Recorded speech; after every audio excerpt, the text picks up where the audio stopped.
اختیار میں نہیں اس پر تو مجھے معاف فرما دے۔ یعنی اس پہ گرفت نہ فرمانا کہ ہر بیوی کی طرف ایسا دل مائل کیوں نہیں ہوا، کیونکہ یہ قدرت و اختیار میں نہیں ہے۔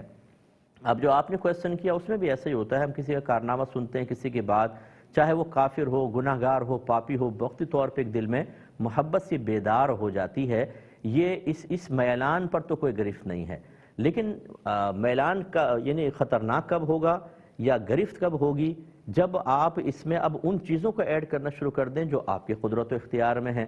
مثال کے طور پہ اس محبت کو قائم رکھنا اور اس کے ترانے گانا، اس کی تعریفیں کرنا، اس کے لیے کوئی یادگاریں قائم کر دینا، یہ چیزیں پھر منع ہوتی ہیں۔ یاد رکھیں کہ اگر کوئی کتنا ہی اچھا کام کر جائے لیکن وہ اللہ پر ایمان نہیں لاتا، اس کے رسول کو نہیں مانتا، رسول کو اور قرآن کو نہیں مانتا، تو یاد رکھیں فقہاء نے واضح لکھا علماء نے کہ وہ اللہ کو جھوٹا کہہ رہا ہے، رسول کو جھوٹا کہہ رہا ہے اور قرآن کو جھوٹا کہہ رہا ہے۔ کس طرح؟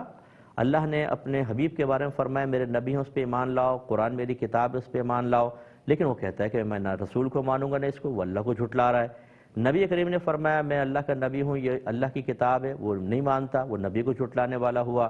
قرآن نبی کریم کی رسالت کی گواہی دے اور غیر مسلم اس کو قبول نہ کرے، وہ قرآن، یہ غیر مسلم اب قرآن کو بھی جھٹلانے والا۔ جو اللہ کو جھوٹا کہے، رسول کو جھوٹا کہے، قرآن کو جھوٹا کہے، کم از کم اس کی محبت ہمارے دل میں مستقل بنیادوں پر نہیں ٹھہرنی چاہیے۔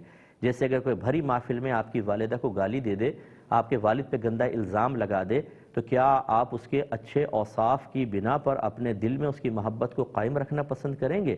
کبھی بھی نہیں پسند کریں گے، بلکہ شاید آپ کے دل میں محبت ہو تو اس کو بھی نکال دیں۔ چونکہ ہم اس تناظر کے اندر سب چیزوں کو نہیں دیکھ رہے ہوتے، ہمیں نہ اللہ سے وہ حقیقی محبت ہے، نہ رسول سے ہے، نہ قرآن سے وہ قلبی لگاؤ ہے جو ایک مومن کی شان اور اس کے ایمان کا حصہ ہونا چاہیے۔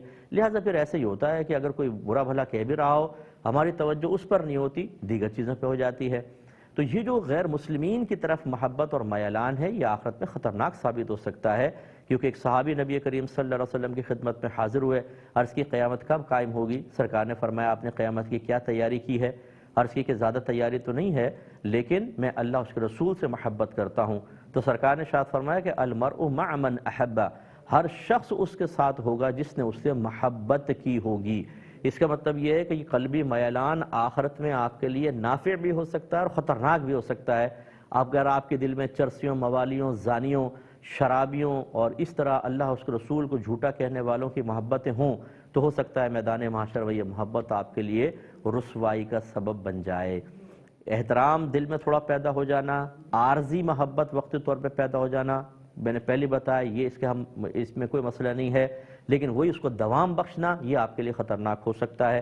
محتاط الفاظ میں نے جو ذکر کیا اس پہ آپ تھوڑا سا غور کیجئے گا، انشاءاللہ آپ کو بہت نفع ہوگا۔ یہ کہتے ہیں کہ سنا ہے کہ جب مسلمان کا ایک بار جنازہ پڑھ لیا جائے تو دوبارہ نہیں پڑھا جائے گا۔ حالانکہ کہتے ہیں میں نے کسی حدیث میں سنا ہے کہ نبی کریم صلی اللہ علیہ وسلم نے ایک حبشی خاتون کا صحابہ نے